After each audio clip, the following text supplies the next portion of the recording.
In a quiet town in eastern Nigeria, where family ties are revered and traditions run deep, lived two girls bound not by choice but by circumstance.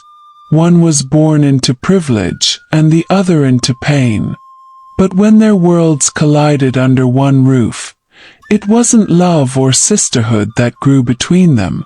It was something darker. Something that would boil beneath the surface until it exploded in the most shocking way. This is the story of betrayal, blood, and revenge. Nnenna was 10 years old when her father, Chief Obadiah, remarried. Her mother had died just 3 years earlier after a long battle with cancer. Nnenna remembered the funeral vividly. The crying, the scent of incense, and the heavy silence that followed her mother to the grave. 3 years later, Chief Obadiah stood in front of his family compound with a younger woman, barely 30, holding the hand of a shy-looking girl named Amaka. That day, Nnenna gained a stepmother and a stepsister. "Say hello to your sister," Chief Obadiah said, his voice deep and commanding. "Sister," Nnenna repeated, staring at the girl. "Her name is Amaka. She will be living with us from now on. I expect you to treat her as blood." Nnenna forced a smile. But deep in her heart something felt off. It wasn't about Amaka, not at first. It was the coldness in her father's tone, and the way her late mother's photos had already disappeared from the living room wall. She would learn soon enough. This wasn't just a new chapter in their home. It was the beginning of a power shift. Life with Amaka wasn't easy. At first it was civil. They shared a room, shared chores, and even shared laughter occasionally. But things began to change as the years went by. Amaka was beautiful, fair-skinned, soft-spoken, and delicate. People in the village admired her and praised her manners. Even Chief Obadiah seemed to favor her, often giving her the choicest gifts. Nnenna, on the other hand, was strong-willed, outspoken, and dark-skinned like her late mother. She excelled in her studies but always felt invisible next to Amaka. Then came the whispers. "That one Nnenna. She has her mother's temper. But Amaka, such a sweet girl. Lucky her mother found a good man." The comparison stung. Nnenna began to pull away. She buried herself in books, determined to earn a scholarship and leave the house as soon as possible. But Amaka had other plans. Their rivalry deepened during their teenage years. While Nnenna was winning academic prizes, Amaka was winning hearts. Boys from neighboring towns came to visit her. Her mother boasted in the market square, painting Amaka as the pride of their blended family. Nnenna started to sense something else. Manipulation. One day, a teacher wrongly accused her of cheating. Nnenna knew where the rumors came from. Another time, her only friend in school stopped talking to her, accusing her of spreading lies. Again, the route led back to Amaka. It wasn't just jealousy anymore. It was sabotage. By the time they were both in their 20s, Nnenna had gained admission into the University of Nigeria, Nsukka. She studied law and returned home during holidays with new confidence. Amaka, meanwhile, had stayed back after secondary school and helped her mother run a catering business. That year, Nnenna met Chuka. Tall, brilliant, and gentle, Chuka was everything she had ever prayed for. They met during a youth conference and stayed in touch. Soon, friendship turned into love. When Nnenna brought him home to meet the family, her father beamed with pride. But Amaka watched in silence. She had met Chuka first. He had bought meat pie from their stand 3 months before the youth conference. They had exchanged numbers, chatted once or twice, but he never pursued anything serious. Seeing him with Nnenna lit a fire inside Amaka. She didn't just want love. She wanted Nnenna's love. The envy began to consume her. Even her mother noticed the growing resentment. "You're not competing with her, Amaka," her mother had whispered one night. But Amaka wasn't listening. All she could see was how Nnenna had everything. Her father's legacy, her boyfriend's heart, and the admiration of strangers. First, it started with subtle things.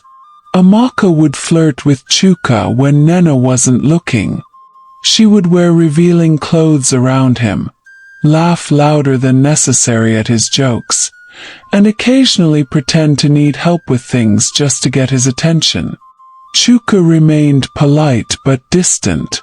Then Amaka took it a step further. She began to spread lies.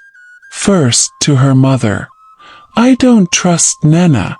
She leaves the house late at night. I think she's seeing another man."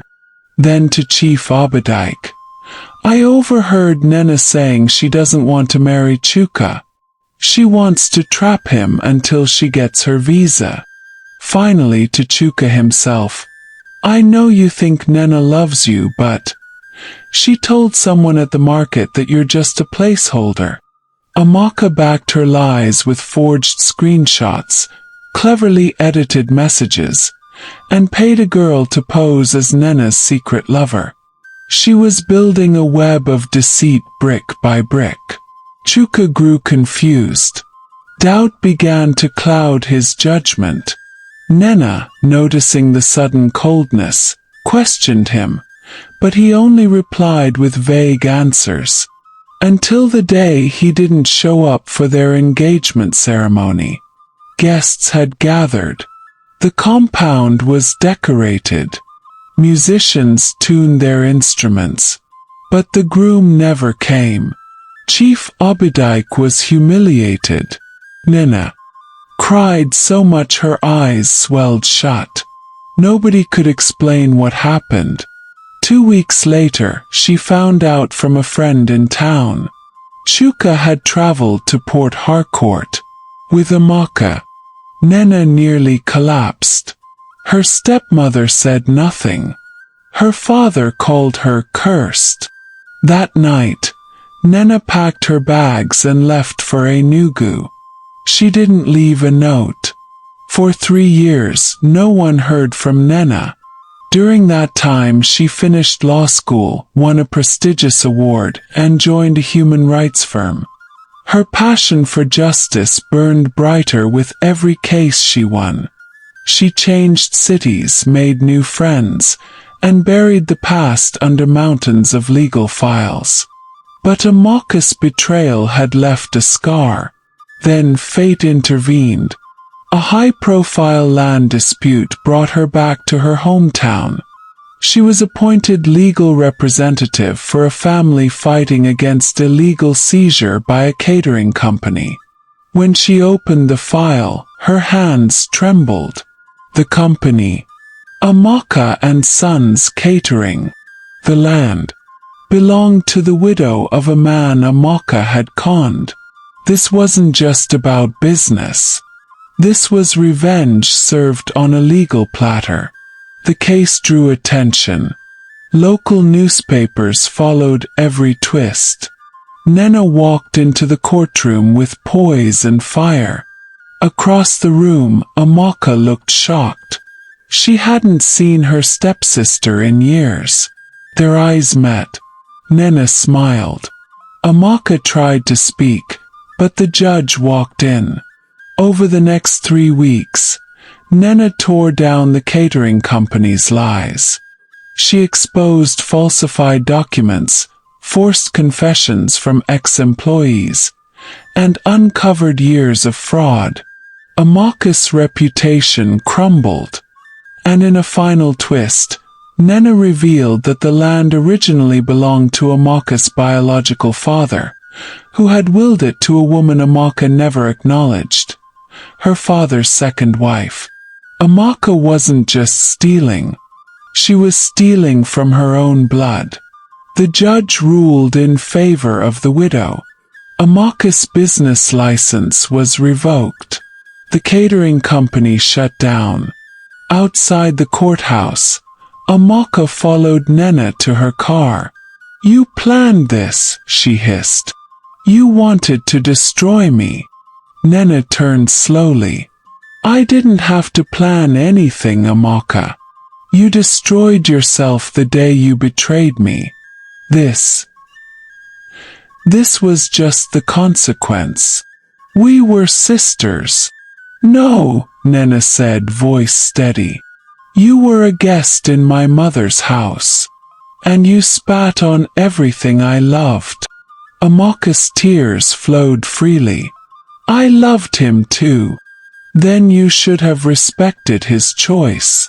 Nnenna got into her car and drove off, leaving Amaka staring at her reflection in a broken rearview mirror.